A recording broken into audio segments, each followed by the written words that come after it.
What's up, everybody? Welcome back to the Live with Brandon Blakeney podcast. Of course, I'm your host, Brandon Blakeney, aka Brandon Lee TV. Back at it again with another banger, my friends. Y'all know the vibes. Kick back, relax, and come take a ride with me.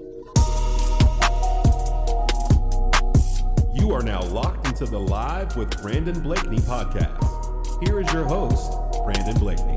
So we got some movement going on in the SEC, man. First off, former 5-star recruit, former McDonald's All-American, Aalyah Rosario has decided, one, we already knew she was in the portal, but she has recently committed to Vandy, man. And her, to be kind, man, her career at LSU was very underwhelming. Didn't really contribute much in her 2 years. I know this year there was a lot of talk. Like Simone Augustus was hyping her up, saying that they were expecting a big year. She had the injury, put on some weight, never really acclimated to the system, looked lost half the time. They're looking, they bring in Maya Joyner. They're looking to bring in Sarah Williams to upgrade that front court. So obviously there wasn't space there, and it was time for her to move on. Well, she recently committed to Vanderbilt. One, shout out to her for having the grades to get in. Respect, salute, all that good stuff. Because she looked lost on the court, low basketball IQ, and looked like Eeyore half the time for Winnie the Pooh. So salute to her.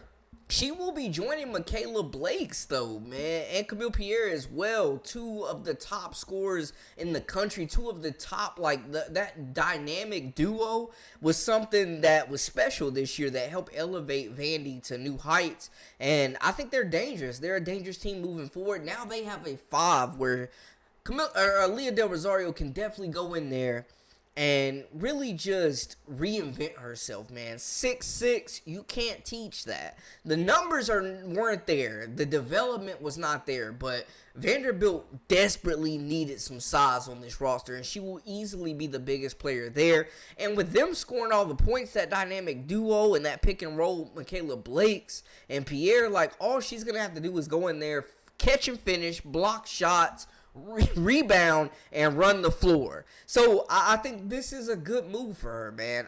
She's staying in the SEC. She will definitely see LSU again, going to Tennessee, or going to Vanderbilt, which is in Tennessee, I should say. I think it's a good move for her, man, to reinvent herself. It was time for a fresh start. Now, we got to remember, man, she was a 5-star recruit, McDonald's All-American, the number 1 center in her class out of Brooklyn. So, expectations were high for Del Rosario to come in and make an immediate impact, especially with a team that lacked a true 5, a true rim protector this season, man. We just did not see that from her. She never got acclimated. She's getting a fresh start, and she's feeling an immediate need for Vanderbilt with size. And I think it will be less pressure, man, less expectations, less of a spotlight, to where she can just get comfortable and get reacclimated. Now, she's played in the SEC.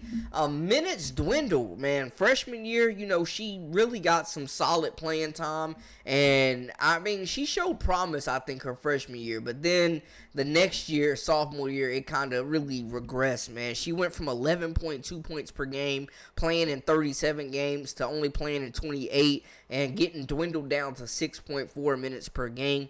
Her scoring went down to 2 points per game. Rebounds went down to 2 rebounds per game. Blocks went down to 0.3. Steals went down. Field goal percentage went down.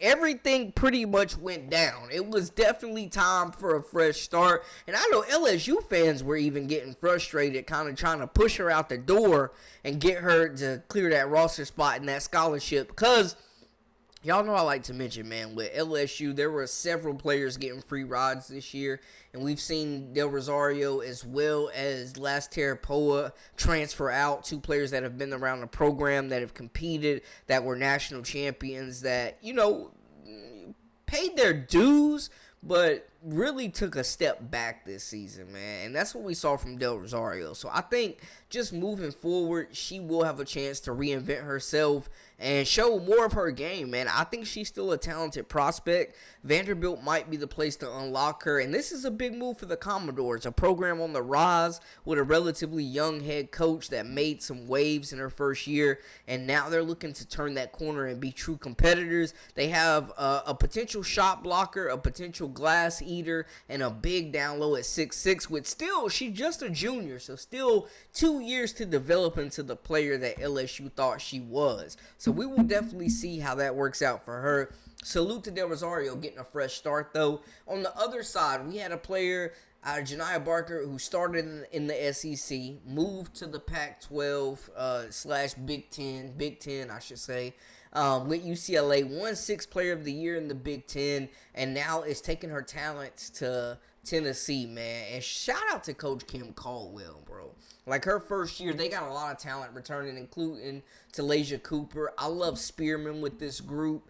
Like, they've got a lot of talent coming back, and how they use Spearman, I like how they use these hybrid forwards, these versatile forwards that are athletic, that can run the floor, that can score, that can shoot the basketball, that can create off the dribble. Like, they may have one of the most versatile front courts in the country with Janiah Barker, man. I honestly thought that she could have been a first-round pick this year, man. With her offense really came along at UCLA, man. Just her being able to get it off the dribble, the three-point range, she's shown she can extend beyond there. She can take her defender off the dribble. At 6'4", she's long, she's athletic, she can guard multiple positions, she runs the floor like a gazelle, and I think her, man, pairing her with Z Spearman, another 6'4", hybrid forward that can really get up and down the floor, that's super athletic. You bring back Aalyah Cooper, the leading scorer on this team.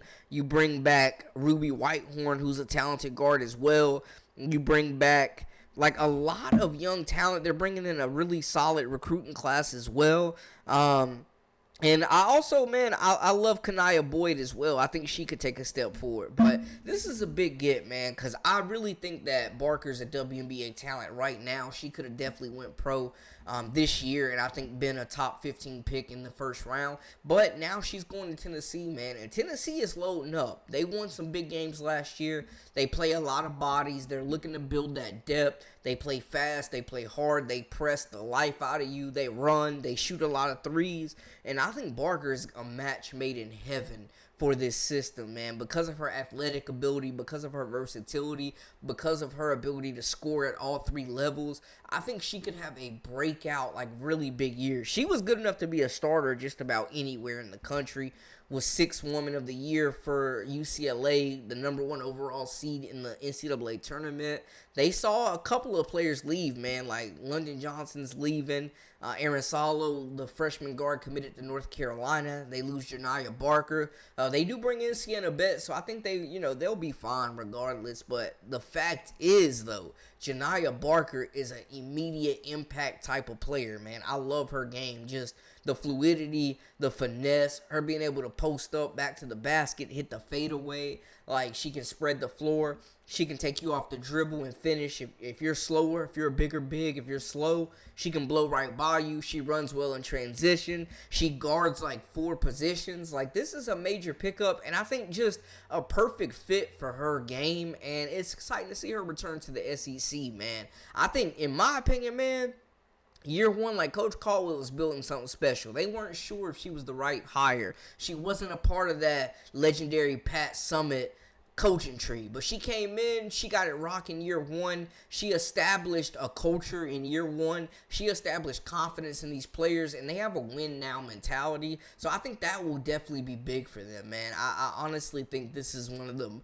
more low-key, like, underrated, major portal pickups, man, because Janiah Barker is a straight hooper, bro. And Tennessee is the perfect, just open, run and gun, shoot the three, get out in space, fill lanes in transition, push the pace, and really put pressure on the defense. And Janiah Barker, with her length, her athleticism, her versatility, her mobility, I can't say enough, man. I think this is a perfect fit for the Vols, man. I love the move.